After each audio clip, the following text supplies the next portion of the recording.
अच्छा, तो यही है बिंदेकलपुर। चलिए सर, चलिए आइए। अरे सर देखिए, गोबर है, गोबर गोबर।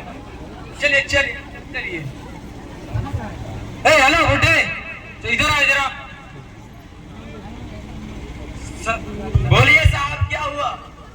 सरपंच जी का घर कहाँ है? सरपंच जी का घर इधर से सीधे जाइए, फिर दाहिने मुड़िए, फिर और सीधे जाइए, आपको सरपंच जी का घर मिल जाएगा। ठीक है, आप जा सकते हैं। चलिए सर।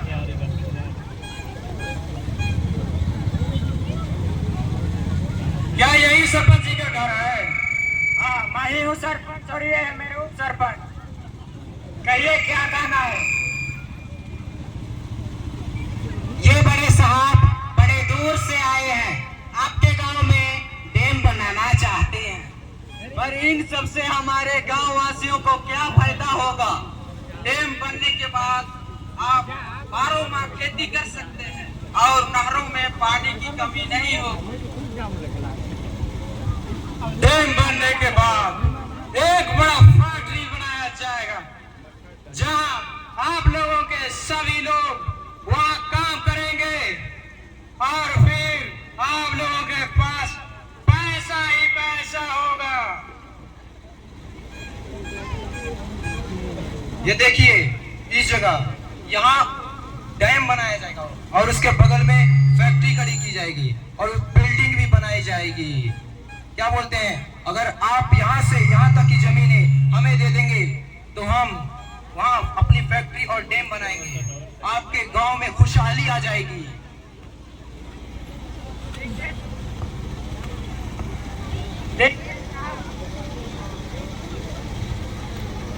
देखिए साहब, हम दो गांव के चुने हुए मुखिया जी हैं। अगर आप इस योजना को कहते हैं कि हमको संपूर्ण करने को कहते हैं, तो हम कैसे कर सकते हैं? इसलिए हम जब तक गांव की सहमति नहीं लेते हैं, तब तक हम आपको इस कार्य के लिए संपूर्ण नहीं करना चाहते हैं। ठीक है, आप लोगों की गांव की सहमति के बाद हम फिर दोबारा आएंगे। अगर आप लोगों की सहमति होगी तो इस प्रोजेक्ट के कागज मेरे पास हैं, आप लोगों के साइन हम ले लेंगे और हम 2 हफ्ते बाद अपना काम ठीक शुरू कर सकेंगे। ठीक है साहब, ठीक है, 2 दिन बाद फिर आते हैं।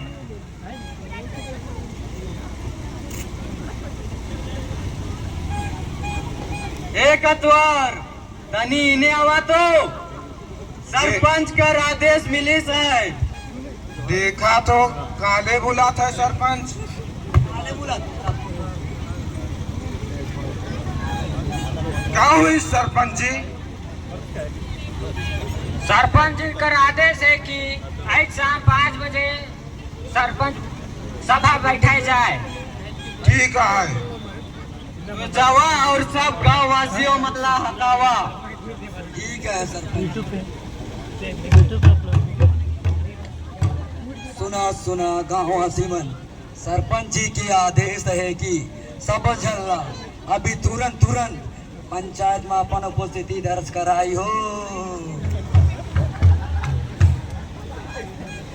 सुना गाँववासी मन, सरपंच जी के आदेश है कि सबो जन अभी तुरंत पंचायत में अपन उपस्थिति दर्ज कराई हो।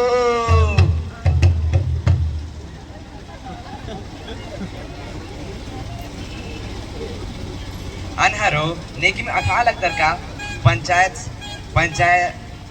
सरपंच एमन इंद्रा के में खा लगदस एम ग बल्ला दा लेके मकान का गुचा गोद संगे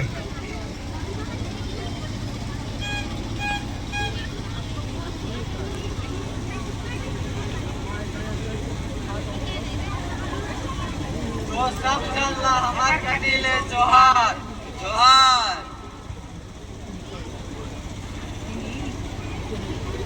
तो हमारे गांव में 4-5 विदेशी भाई मन आई रहे से मन कहते हैं कि हमारे गांव में डैम फैक्ट्री यानी कारखाना बनाए चाहते हैं, तो हमारे खेत खलियानी में डूब जाए, तो हमें इस सब में तोहर का विचार है कटिक बतावा।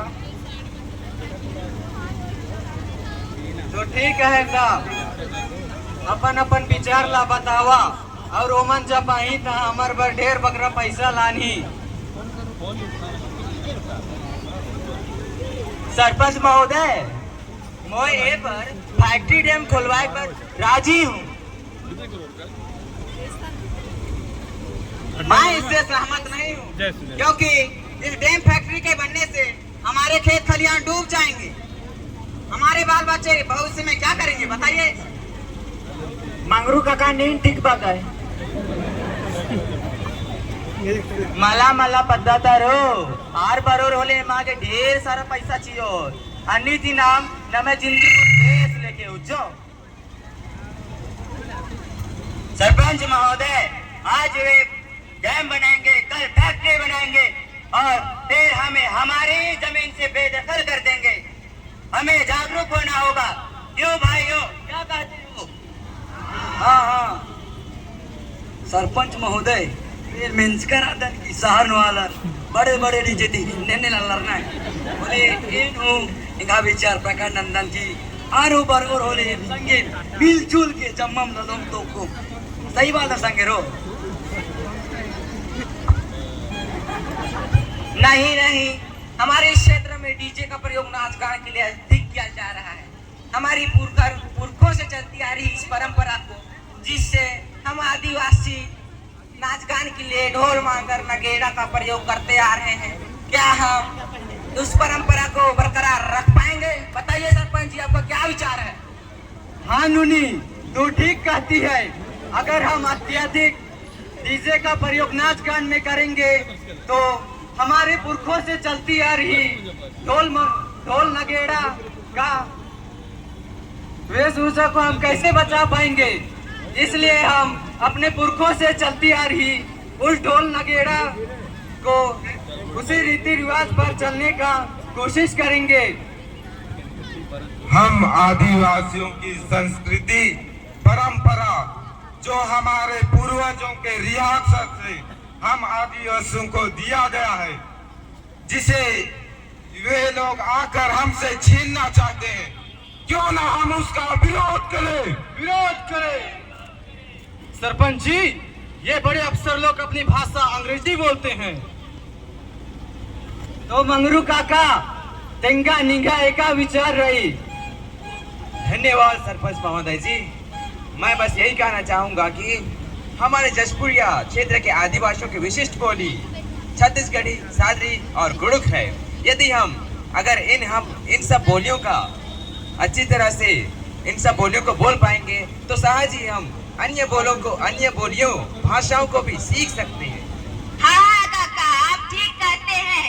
अगर हम अपने आदिवासी बच्चों को छोटेपन से ही अपनी बोली भाषा के बारे में बताएंगे, सिखाएंगे, तभी केवल भविष्य में हम आदिवासियों का अस्तित्व बनी रहेगी।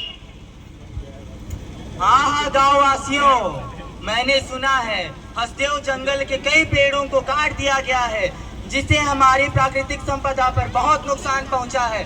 हमें इनके विरुद्ध लड़ाई लड़ना होगा। हमारी पर्यावरण की सुरक्षा कौन करेगा? इसकी जिम्मेदारी हमें ही उठानी पड़ेगी। क्या कहते हो भाइयों? सरपंच जी, जान दे देंगे, ये जमीन नहीं देंगे। ए हमारा आदिवासी मन जो कानून नियम बनाए है, ओला सारे आदमी मन तोड़े पर आईन है। हम आदिवासियों की एक विशिष्ट गुण सामुदायिकता है, जिसका अर्थ समुदाय में रहना एवं एक साथ जीवन व्यतीत करना है। इसी के बदौलत आदिवासियों ने अपने अस्तित्व को बरकरार रखा है। सरपंच महोदय, तो तोहर का विचार ही के तनिक बतावा तो।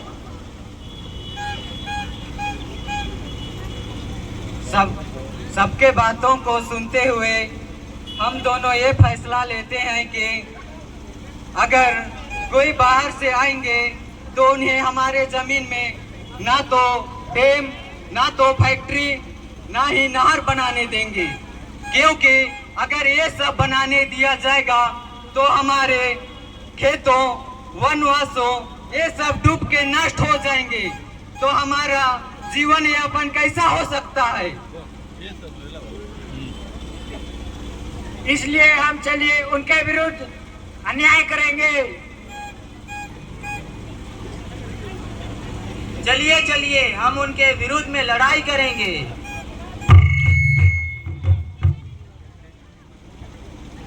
जल जंगल हमारा है, जल जंगल हमारा है, जान दे देंगे अगर जमीन नहीं देंगे, जान दे देंगे अगर जमीन नहीं देंगे। आदिवासी संस्कृति जिंदाबाद जिंदाबाद। रुको रुको, गाँव वासियों कहाँ जा रहे हो? आप लोगों ने फैसला कर लिया क्या? इस नए तकनीक हम आजमाने वाले हैं। देखिए आप लोगों का जगह कितना सुंदर है, नदी नाले से भरा। यहाँ फैक्ट्री और बांध बहुत ही अच्छा नजारा प्रदर्शित कर सकते हैं।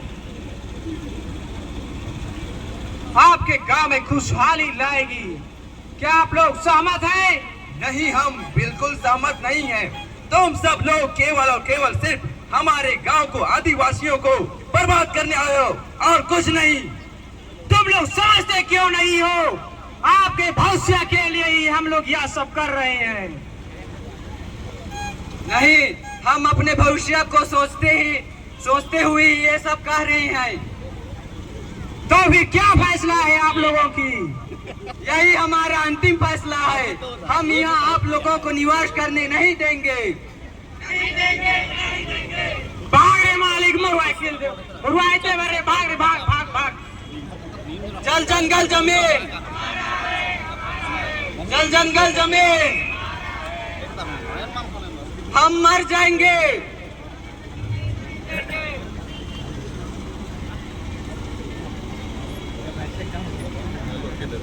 Thank you.